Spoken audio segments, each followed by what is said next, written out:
Let me tell you a story. So, I had been married for 6 months at the time, and I was a youth minister in a parish, and my pastor said, I'm going to take you on a 5-day youth ministry retreat up in Maine. We're going to go there to get some extra training and ideas about how to do youth ministry better. I said, great. So we hop in the car. We're in the car on the way to the airport to go to the retreat. And on the way, my pastor tells me, he says, Nate, I don't know how to tell you this, but when we get back from this retreat, you have about a week and a half, and then we have to lay you off. The parish doesn't have the money to support your position anymore. You can't believe the anxiety I felt. It was the most anxiety-ridden 5-day retreat I've ever been on in my entire life. Because I was sitting there thinking, I'm on this retreat for 5 days. And what am I going to do? Once I get back, I have a week and a half to figure out life. For my new marriage, for my new life, for a job. What am I going to do? How are we going to make money? All those thoughts. And then, of course, the thoughts of, what is my wife going to think? What is she going to say? How is she going to take this news? So, long, anxiety-ridden 5-day retreat. And of course, we got back, we talked about it, we worked through it. We eventually found another job and we moved on and it was fine. But that feeling of anxiety, it was a strong one. And that's part of being human. We as humans get anxious about things. It just happens. We can be anxious about little tiny things, or we can be anxious about huge giant things. And sometimes our anxiety is so great and so overbearing, we actually have to seek some extra love and support to help us get through it, to help us deal with it. The Bible understands anxiety very well. We have all sorts of examples of anxiety in the Bible and people dealing with it. A few simple examples. One, we have Jonah, who was so anxious about talking to a city about God that he actually got on a boat and ran away. He got eaten by a whale then, so that was kind of a bummer. But, his anxiety, his feeling of anxiety was, no, I can't do this. He ran away. Mary and Joseph, we talked about how anxious they were when they couldn't find Jesus in Jerusalem and they were looking for him. And finally, Abraham, he was so anxious that people were going to kill him because of the beauty of his wife Sarah, that he lied to people and said Sarah was not his wife, but his sister. And he did it not just once, but twice. So the Bible knows anxiety. The other thing the Bible shows us is that Jesus knows anxiety.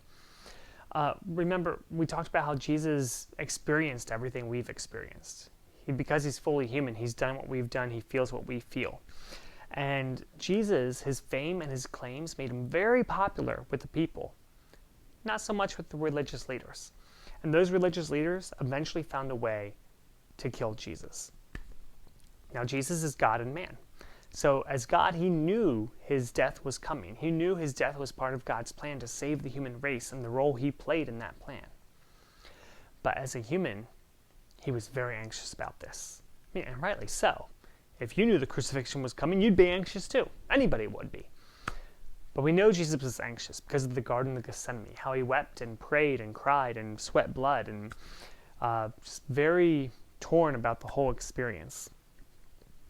The interesting thing is what this shows us, and this is important, is that Jesus felt this anxiety, but he still trusted in God.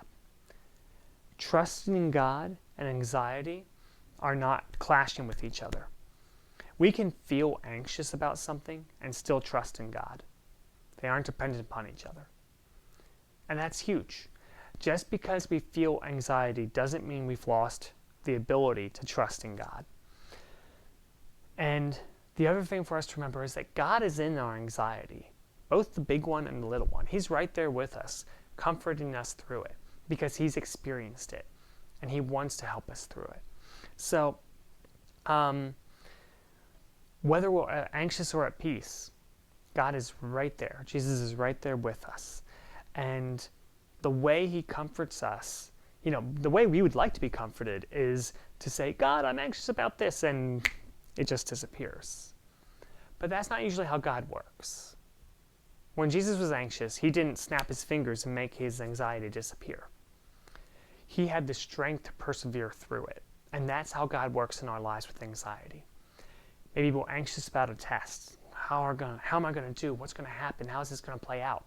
And when we pray about it, God gives us the courage to continue to study and to keep as calm a mind as we can so we can think clearly. Meaning, we still feel anxious about it, still wondering and nervous about it, but up here, we're clear enough to be able to function and do that test. Maybe we're having a rough relationship with a friend or a family member and very anxious about how that's going to play out. And when we pray about it, God reminds us that we're reminded that there are other people who love us and care for us and that we love. Regardless of how this relationship turns out, we want it to turn out well, but regardless of how it plays out, there are other people who care for us. And then finally, maybe there's a huge tragedy in our lives of some sort. And the way God comforts us through that is the people who are there with us during that tragedy, who support us and get us through that. So all of this is stuff to consider about anxiety. God doesn't take our anxiety away. He's there with us through it. He's helping us through it. He's pushing us through it. And one of the biggest things we can share with ourselves and other people is that Jesus is the number one reason we have a great chance against anxiety. It's the number one reason we can persevere through it. And not having Jesus is the number one reason that so many stars and actors and so on struggle with anxiety and often lose to it. They don't have the hope that God provides. You and I, we do. And that's huge. And we need to remember that, and we need to share that.